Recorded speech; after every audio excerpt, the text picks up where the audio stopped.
Hi, this is Cristina Dam, and this is Liberate the Podcast, where we educate, motivate, inspire, and liberate your consciousness. From spirituality, holistic healing, to creativity and conscious business, we've got your mind, body, and spirit covered.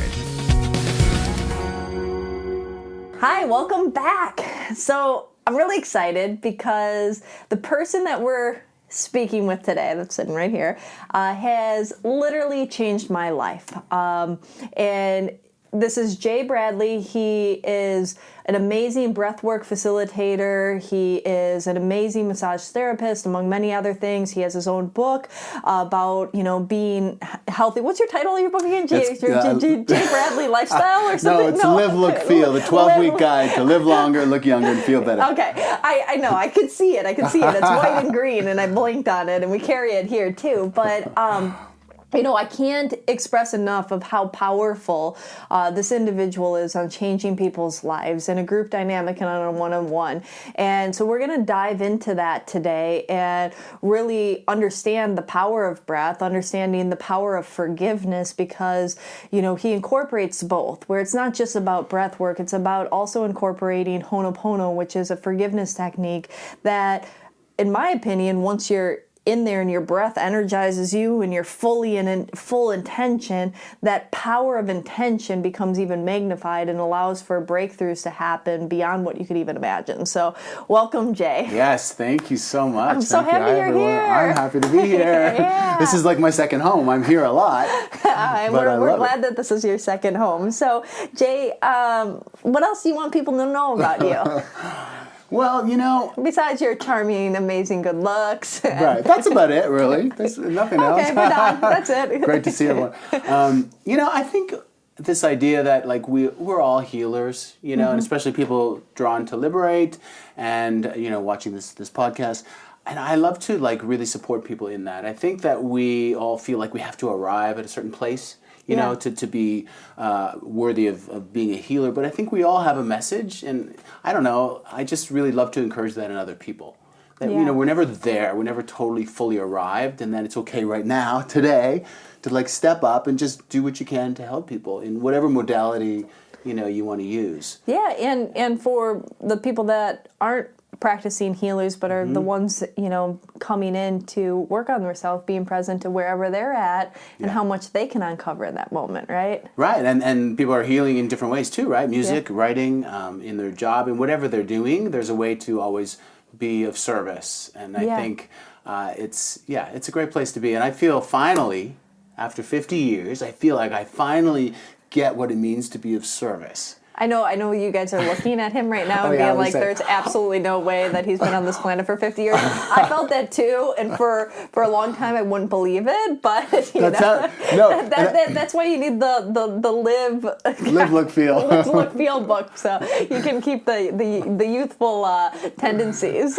Well, thank you, and I didn't do that for, a little ego thing, but I just realized, I guess again, that message of it's never too late. Yeah.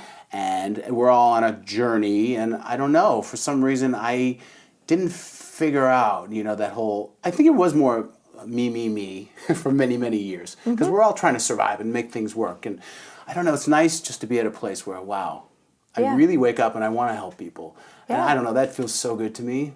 It's like a huge shift, and I think breathwork is the reason I've had that huge shift. So let's go back in your journey through time. And when were you first introduced to breathwork for yourself? And then when did you decide that you wanted to learn it so that you could teach it to others?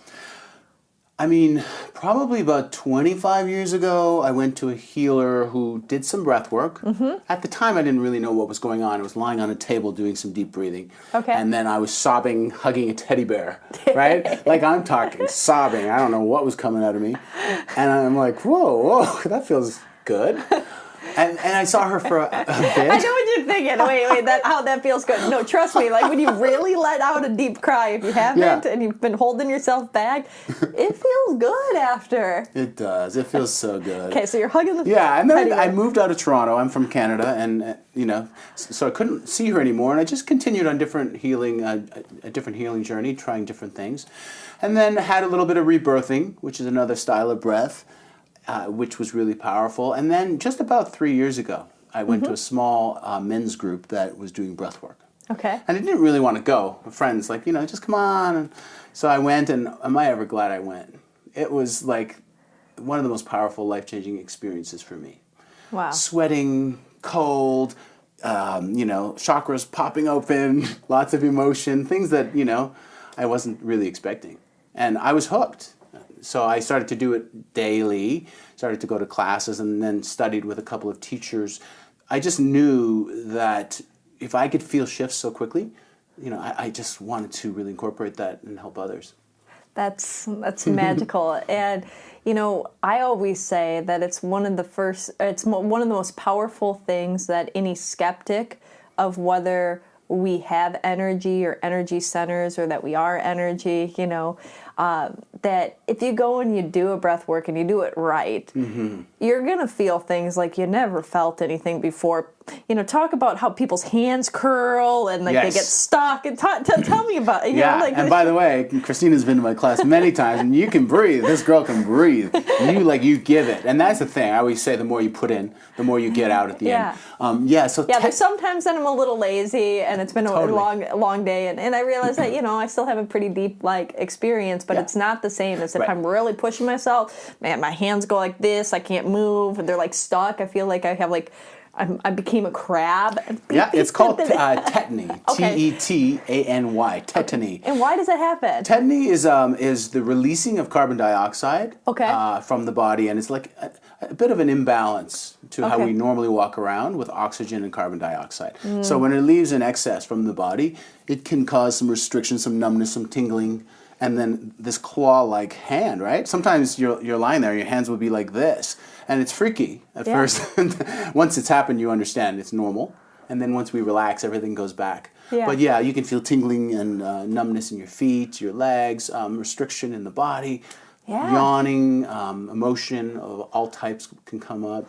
And it's crazy in one sense because, you're just breathing. But this experience is really out of this world that happens to people. And it's you can't even put it into words. I still try to describe what it's like, and you can't really put it into words. You have to experience it. Yeah. But I do say that it cracks you open, and that sounds so harsh, right? But we all build up walls, I think, day to day, because we've been hurt, and we don't want to feel too deeply, because then we'll be disappointed. There's all this stuff. Yeah. But it just or we can even say it peels back layers if we want to do more gently. And each time you do it. Sometimes that's not too gentle. I have to say that hugging the teddy bear that you described. That was cracked open. That's cracked open. And that's what experience. I think the first one in yours, but by the second one in yours, I'm bawling, sobbing so bad. I'm lucky. It's in a dark room, so you don't have to worry. Loud and you music. can have blindfolds on or whatever, eye covers on. And so loud music, and everybody's crying too. And I've seen every walk of life come through those doors.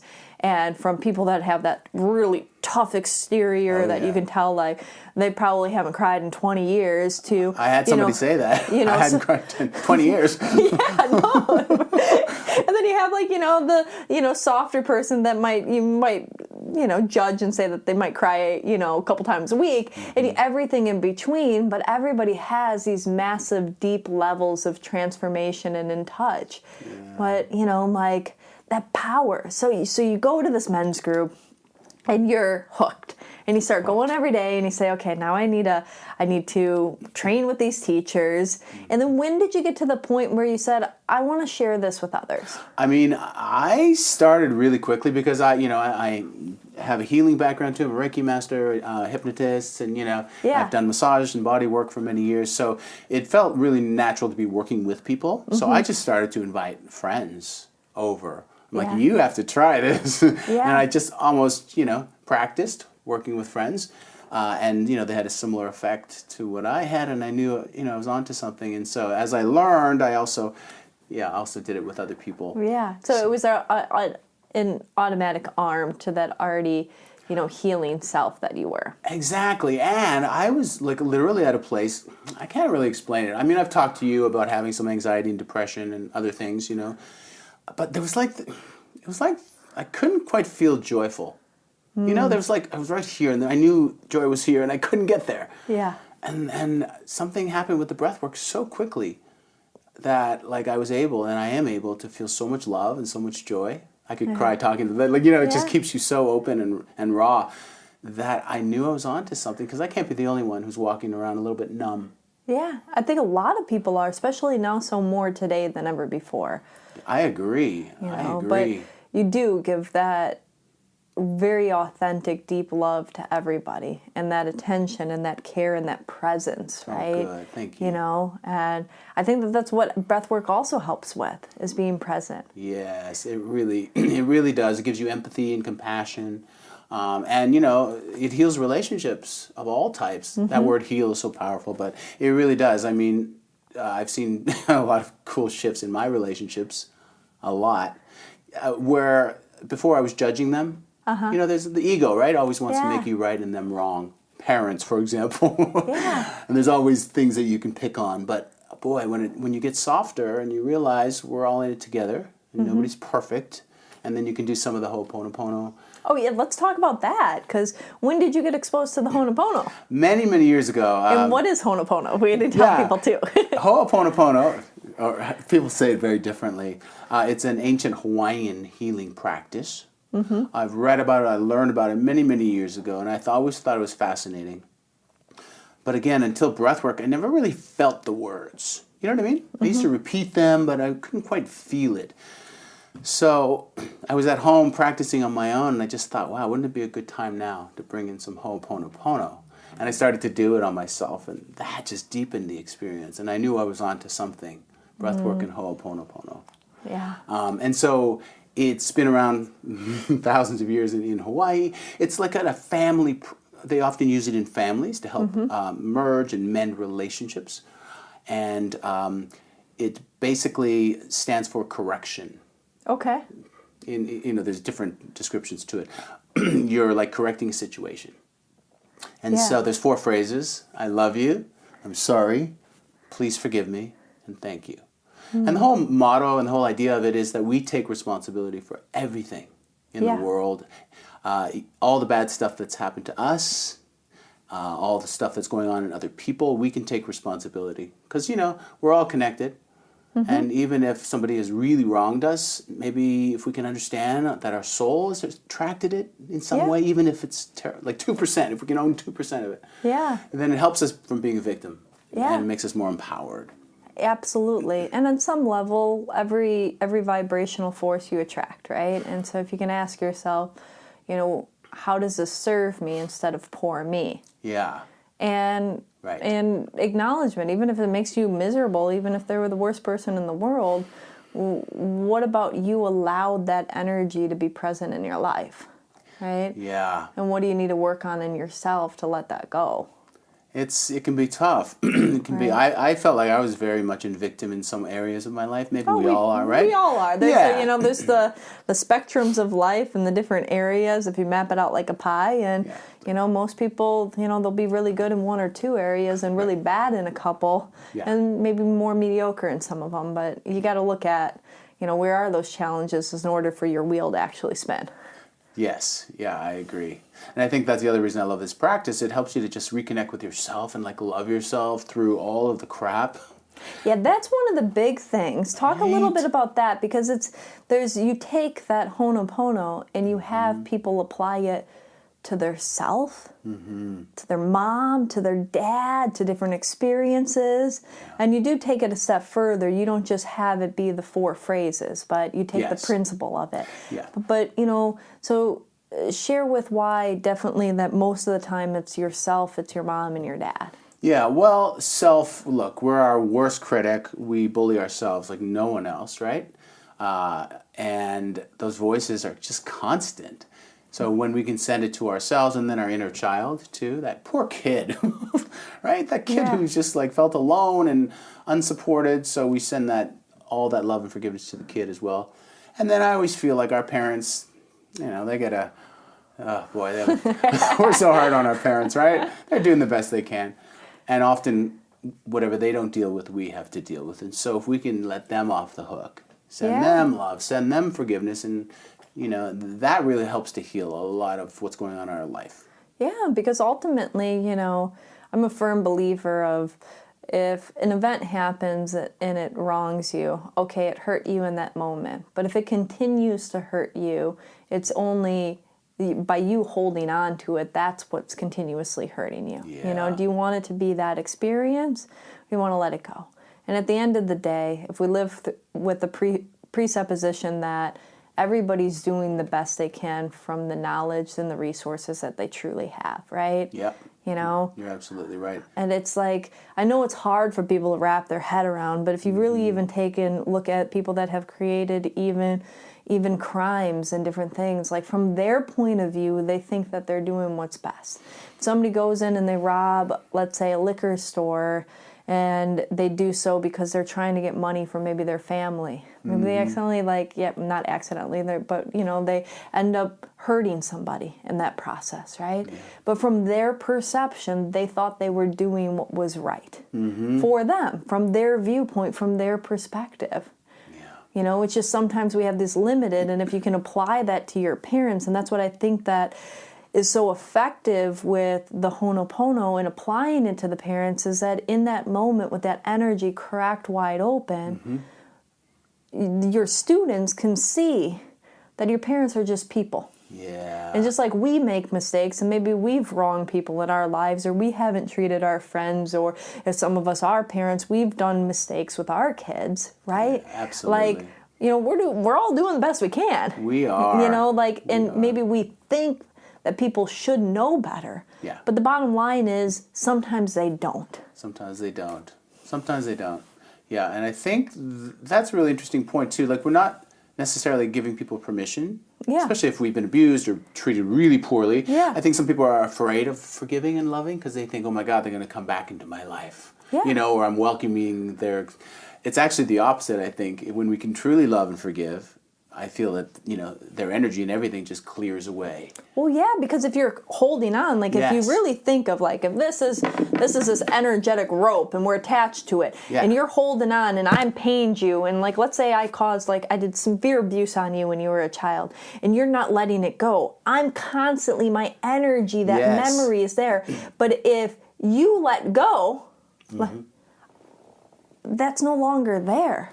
Yes. And then now for the first time, maybe that imprint can literally no longer infect you. It's so true. But that's not it's the attachment that causes the pain to continue, because otherwise I'm always right there. Yes. Or that image or that memory or that trauma is right there. But if you let it go and you forgive, then you're free to create a new reality. That reminds me of, not to be too extreme, but you've seen maybe parents whose child was murdered and they actually forgive the murderer. I mean, that's a really big scenario, but can you imagine getting to that place of truly forgiving that person? That's, I don't know if I could do that, but that's huge forgiveness, and talk about disconnecting. Yeah, and people you see that. You see that there's sometimes people that you can tell authentically do. Yeah. But I mean, we all are just on this path anyways, right? We're all on this path. We're just doing the best we can, And if we, depending on what belief system people follow, or a combination of borrowed beliefs from many different belief systems, if it's true Buddhism, I was everyone, and you were everyone. So I was once your father, and I was once your mother, and I was once your lover, and I was once your murderer, and you were once my murderer, and when you really get into the depth of it, and who's to say what is the right, correct belief? It's only what works for you, right? Yeah, and that is the other basis for Ho'oponopono, is we all are part of everything, right? No, that's right. I was pulling it because it kind of has that thread of Buddhism into it, Definitely. And breath work, the breath, most of us live from here up. Yeah. And we're not really engaging lower breath. And so what I love about the 2-part breath that we do in class here... just show us what it's like. Yeah, it's awesome. I mean, there's a lot of awesome breath work styles out there. This one just happens to resonate the most with me. And so it's 2 inhales and 1 exhale, and it's all in and out of the mouth. So it's in the belly, in the chest,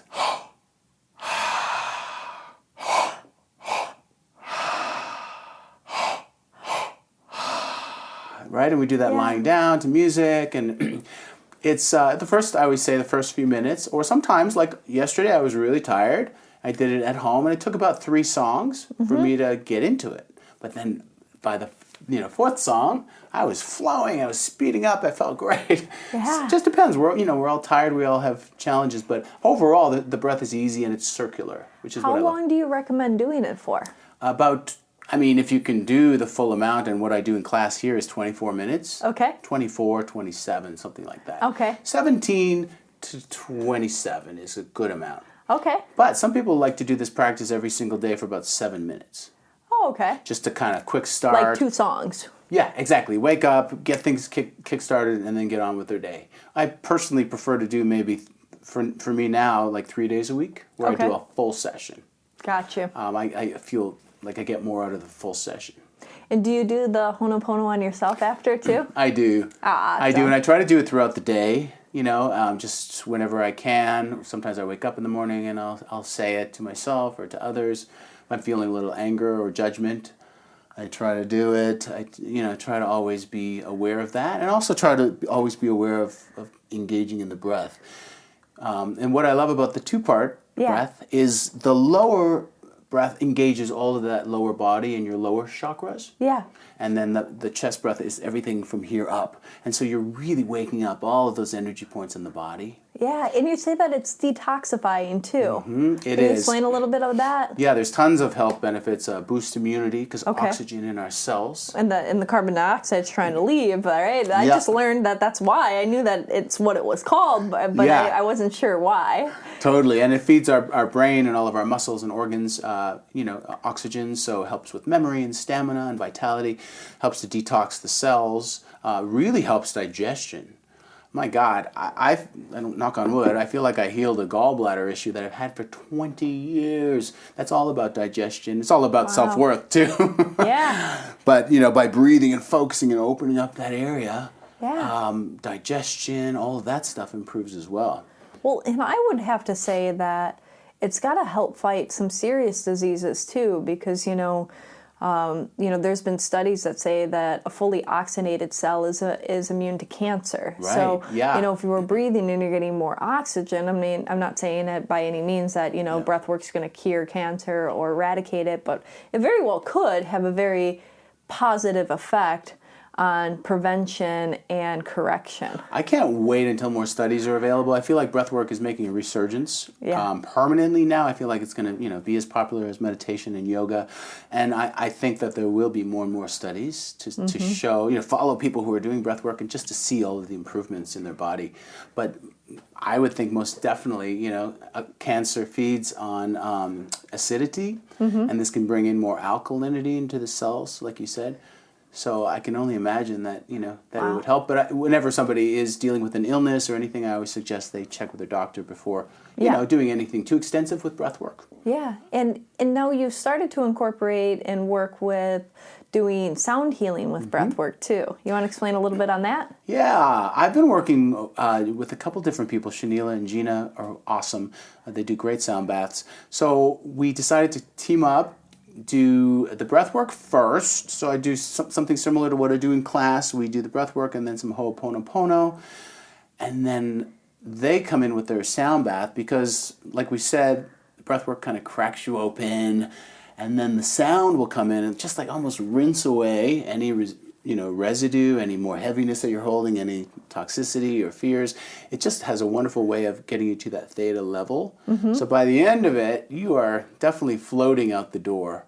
Oh, that's awesome. So we'll generally do about 90 minutes. The first hour is the breath work and Ho'oponopono, and about half hour, 40 minutes is the sound bath, using, as you know, crystal bowls, brass bowls, gongs, the rainmaker, the ocean drum, all of the beautiful sounds. Yeah, which there's, a lot of studies that have been showing the effectiveness of the different hertz on your body and healing. So you're incorporating this wonderful breath work and healing and Hawaiian forgiveness technique, and then you're healing your physical body with vibration and sound too. I mean, that sounds like, something that if you're around and you're looking for a big day or evening of transformation, that's something that they should, look you up and find you. Absolutely. And the name of my site and my company is Breathe On It. Mm-hmm. And the reason is because we can, I believe, breathe on any topic. Yeah. And we will we'll feel our way to where those blocks are. And what's interesting is that's kind of a saying that has been around forever, take a step away, go and breathe for a minute, walk around the block. Or meditate on it, or I'm going to go think on it. Yeah, but even, before meditate on it became popular, because meditation is still finding its way in at least the Western culture. Mm-hmm. But it used to be like, take 3 deep breaths when you get angry. Like stop, don't talk, don't speak, take a few deep breaths. Like these are things that were taught about, well, at least I remember being taught about in like elementary school and stuff like that. Like you went to a good school. My school didn't talk about that stuff. Well, Wisconsin had one of the best education systems. So clearly, look at you, a little country girl. But I mean, and then I'm sure anybody can relate that it wasn't just a Wisconsin thing. That people would express like, take a few moments and breathe. Where they would tell people go walk around the block, or these were the things to take before people acted or spoke or thought, because when you took a few deep breaths, you could get clarity. Yeah. Right? And so I love that your name of your company is Breathe On It, because really when we stop, allow ourselves to be present, take in those breaths, once we also get out of our mind for a second. Oh, yeah. And we pull ourselves into our heart.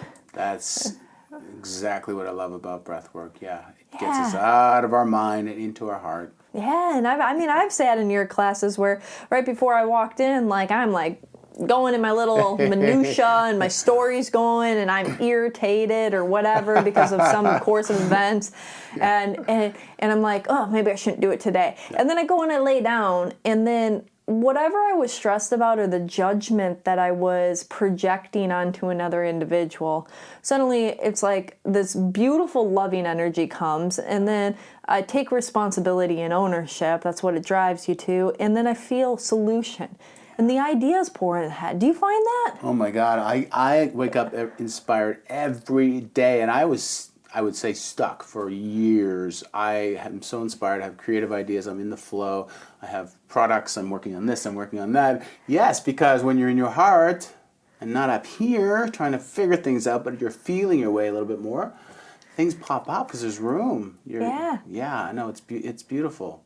And now I know that you started to make this available so that other people that maybe can't come to one of the classes and stuff, that you've recorded and you've allowed you have your breath work available online, right? Yeah, there's a free session online actually. It's free. Who doesn't like that? I know. I wanted to offer people something just to get a taste of it. It's it's not the full class experience or individual one-on-one experience, but it's really good. So yeah, my website is breatheonit.net. Mm-hmm. And if you do breatheonit.net/heal, you'll get a free download of the breathwork, or just check out the site, and there's various places to sign up for it. Yeah, because not only is Jay here every Saturday morning, and maybe eventually we can get him another day. I do need another evening, so let's talk about that. People are always asking me. Yeah, and especially once we finish our floors, and we can do those bigger classes too in the main area, because especially a lot more collaborations with the sound bath and stuff too, and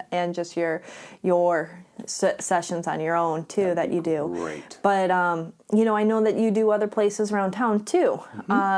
You're at the Den on occasion, right? Sometimes I'm at the Den, unplug meditation periodically, and then we do something at Studio A in Silver Lake. What else? San Pedro once a month.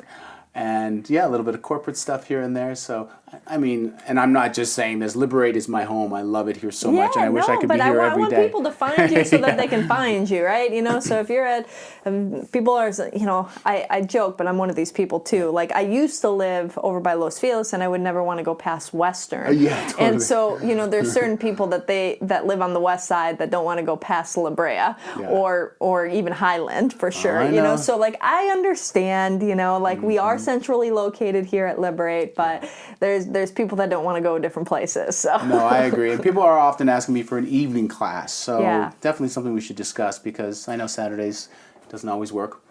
yeah, and we'll definitely see about expanding you being here. And then where can they buy your book? Yeah, my book is on Amazon or here at Liberate, Barnes & Noble online, and it's called Live, Look, Feel.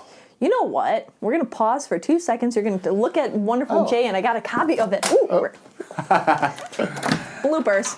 Yeah. There it is. You want to hold it up? There it is. There's his book. So my history before focusing on breathwork is, I'm a health and wellness coach, and I was in fitness and nutrition, and for years and years and years, and it's always been about body, mind, and spirit. So this book is a 12-week guide. It really helps to bring in some of the body, the mind, and the spirit to help you feel a bit more balanced. Funny enough, I don't have much about breathwork in here.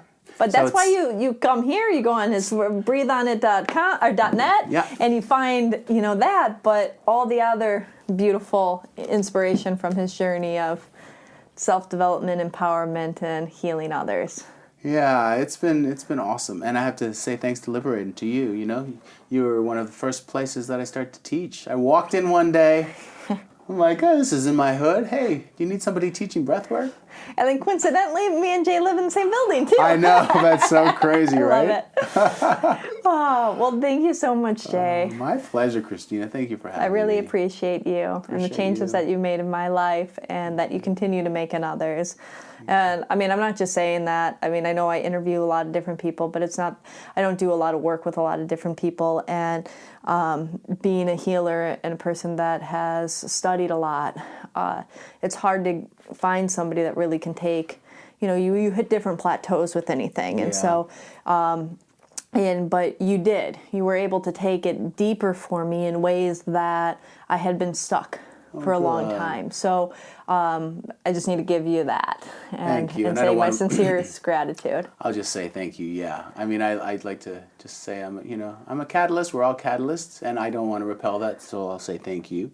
Right time, right place, right? Everything is all about right time, right place. So if you're listening, and you're inspired, go and try that free breathwork on Jay's class, on Jay's website on breatheonit.net, and really, feel the power. And if you're inspired, our meditations are really reasonable. So, drop in, try it, transform your life, and change. And I will say that Rebecca says something great. She's always saying, if you don't know what you need, but you need something, try the breathwork class. And it's kind of true, if you can walk in not really knowing, but you need something to shift. It's a good place to start. Well, thank you for being that shifter and changer. My pleasure. Thank you, everyone. Until next time. Bye. If you enjoyed this conversation, like it, subscribe, and share it with your friends. If you want some more amazing resources on your path of liberation, head over to liberateyourself.com and sign up for our mailing list. Connect with us on Facebook, Instagram at Liberate Hollywood, all one word, or Liberate Emporium, all one word. Until next time, liberate yourself.